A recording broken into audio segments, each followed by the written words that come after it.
Si te interesa el branding, el diseño, la historia y la cultura de marca, acomódate, porque empieza Brand Stoker con Rubén Galgo.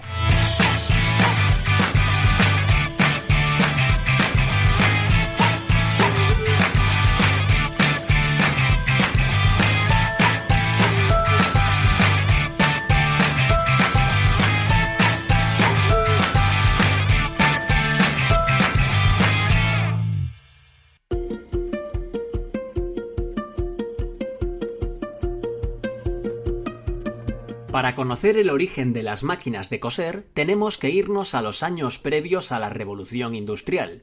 En 1755, un alemán llamado Charles Frederick Wiesenthal patentó un instrumento mecánico que facilitaba la costura. Era algo tan sencillo como una aguja con dos puntas y un ojal en el extremo. Suficiente para ser considerada la primera máquina de coser de la historia. 35 años más tarde, en 1790, un ebanista de origen inglés que respondía al nombre de Thomas Saint creó una máquina para coser con punto de cadeneta. Este artilugio era ideal para coser piezas de cuero y velas de barco.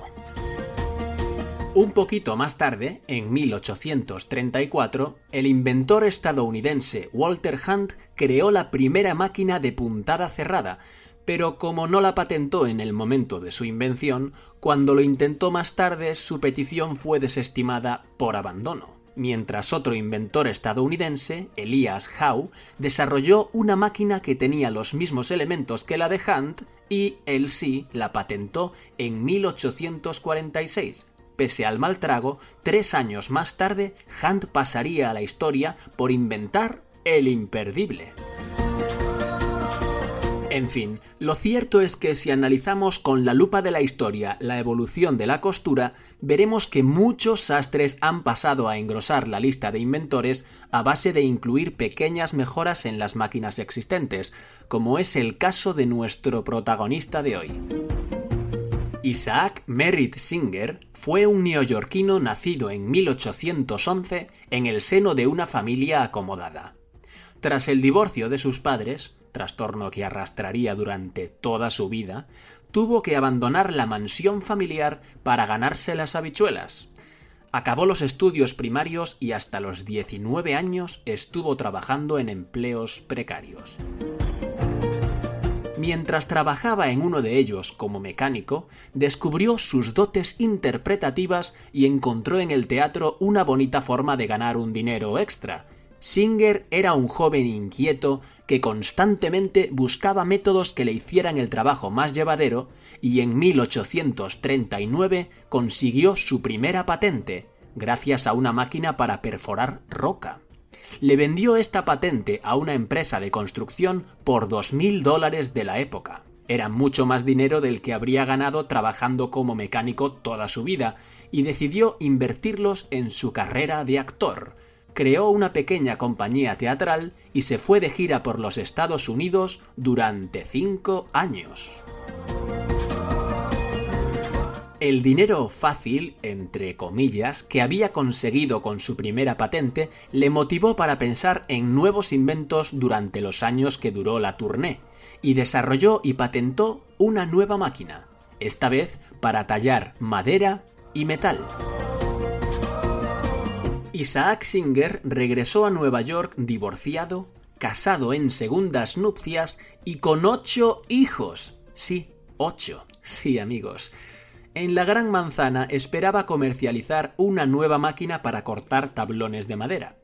Allí consiguió la financiación para construir un prototipo gracias a un señor apellidado Sieber. Pero al poco tiempo de construirla, una caldera de vapor explotó en la tienda donde la había fabricado y se fueron al garete tanto la tienda como el prototipo. Ese tal Sieber le convenció para empezar de nuevo en Boston y para allá se marchó en 1850. Quería hacer una demostración de lo que era capaz su maquinaria en un taller de la ciudad. Orson C. Phelps regentaba un taller que fabricaba máquinas de coser bajo licencia de John A. Little y reparaba máquinas Little y Blodgett. Estando allí, Phelps le pidió a Singer que mirase aquellas máquinas de coser tan difíciles de utilizar y producir. Tras echarles un vistazo, Isaac llegó a la conclusión de que sería más fiable si los movimientos de la lanzadera fuesen en línea recta, es decir, de delante a atrás, en lugar de circularmente. Y lo vio claro. Después de 11 días de trabajo y un coste de $40, en 1851 Isaac Merritt Singer patentó y desarrolló una máquina que podía coser 900 puntadas por minuto, cifra muy alejada de las 40 puntadas por minuto que podía dar una costurera avezada. Sus principales características eran una lanzadera recta, obviamente, un brazo en suspensión, una aguja con un ojo en el extremo más cercano a la tela y un prensatelas que sujetaba la tela estirada sobre un apoyo horizontal. Este último detalle facilitaba la costura en cualquier dirección. Por último, la máquina era accionada mediante un pedal. Esto fue toda una innovación porque hasta entonces se hacía a mano mediante una simple manivela. Algunos elementos de este aparato estaban claramente inspirados en la máquina que Elias Howe inventó 4 años atrás.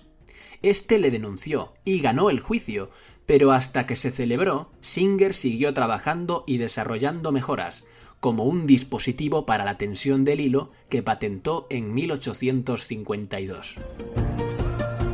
La cuestión es que bajo el nombre I.M. Singer y compañía, Isaac vendía máquinas a $100 la unidad. Su practicidad para la costura y la facilidad con la que se adaptaba al uso doméstico cimentaron el éxito de la empresa. Solo 2 años después de su invención, Singer abrió una filial, levantó una planta de producción en Nueva York y cambió su denominación empresarial por Singer Manufacturing Company. No se puede decir que se trabajara mucho el naming, la verdad.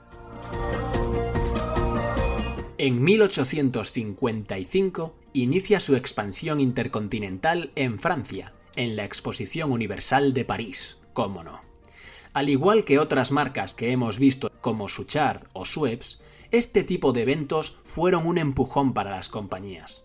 En este caso, su máquina de costura ganó el primer premio y ese mismo año Singer se convirtió en la primera empresa mundial en el campo de la costura a máquina. Pero lo mejor iba a llegar al año siguiente. Edward Clark, inversor y socio de Isaac Singer, le propuso ser la primera empresa en establecer un sistema de alquiler con opción de compra. En el fondo, era una compra a crédito en cómodas cuotas. Esta operación facilitaba la adquisición de una máquina de coser a quien no disponía de todo el dinero, pero es que además permitía a cualquier persona mejorar su productividad, ganar más dinero y elevar su posición social. Vamos, que era toda una revolución en el comportamiento del consumidor y se traducía en miles de ventas.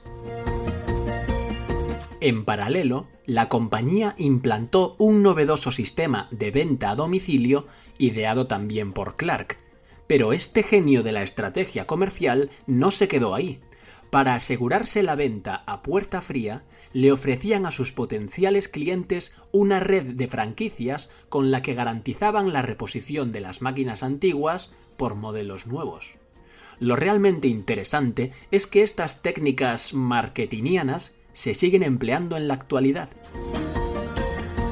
Pero Isaac Merritt Singer no fue un lince solo en los negocios, también lo fue con las mujeres. Sí, amigos, Isaac era un ligoncete. Tuvo al menos 24 hijos con varias esposas y amantes reconocidas. Por eso decimos lo de al menos, porque a saber cuántos eran en realidad.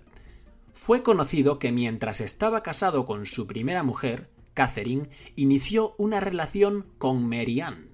La mujer le pilló, se divorciaron y se casó con la querida, con Mary Ann. Mary Ann se mudó a Nueva York con Singer y allí le pilló paseando en su coche a una empleada llamada Mary McGonigal. Merian lo denunció y Singer fue detenido por bigamia. Al final, Singer pagó la fianza y se marchó corriendo a Inglaterra, donde terminaría sus días en 1875. Para que veáis su pasión por las mujeres bellas, se dice que la Estatua de la Libertad está inspirada en la fisonomía de su última mujer, Isabella Eugénie Boyer, un bellezón parisino al que sacaba 30 años. Pero bueno, vamos a centrarnos en lo nuestro. Respecto al branding, hay que destacar que en 1870 estrenó una marca con una S roja y una chica, cómo no, ya conocéis a Isaac y sus chicas. Fue registrada y adaptada a diferentes lenguas porque estaba concebida y diseñada con la intención de ser uno de los logotipos más famosos del mundo. Antes de concluir, y en honor a la verdad, hay que decir que la compañía siguió brillando pese a la alargada sombra de su fundador. En 1889, Singer produjo la primera máquina de coser eléctrica con un motor eléctrico Edison.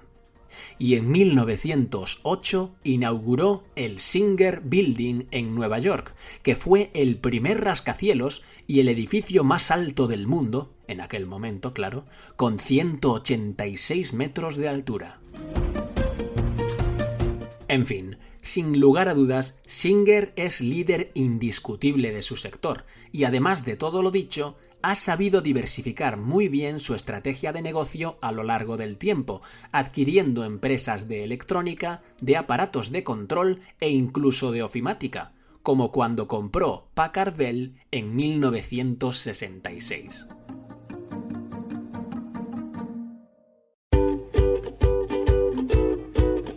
Pues hemos llegado al final de este programa de Bram Stoker y como siempre tengo que deciros que ha sido un placer.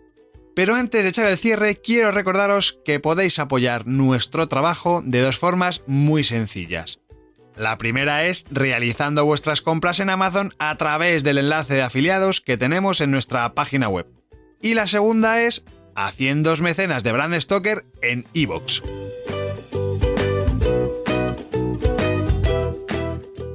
Bram Stoker es una iniciativa de Gallicus. Gallicus es el estudio especializado en creación y gestión de marcas que dirige Rubén Galgo. Si lideras una empresa o eres la persona responsable de crear o actualizar la marca de tu compañía, no dudes en ponerte en contacto con nosotros. Búscanos en nuestra web, gallicus.com.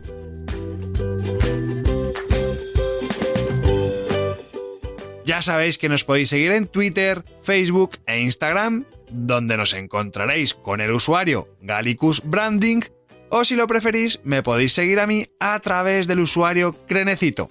Por supuesto, no olvidéis comentar este programa, darle a me gusta y compartirlo en vuestras redes sociales. Y si os habéis quedado con ganas de más, podéis escuchar más programas de Bram Stoker en iVoox y sobre todo en bramstoker.com. Muchas gracias por estar ahí y recordad, como dijo Paul Rand, el diseño es simple, por eso es tan complicado. ¡Hasta el próximo programa! ¡Chao!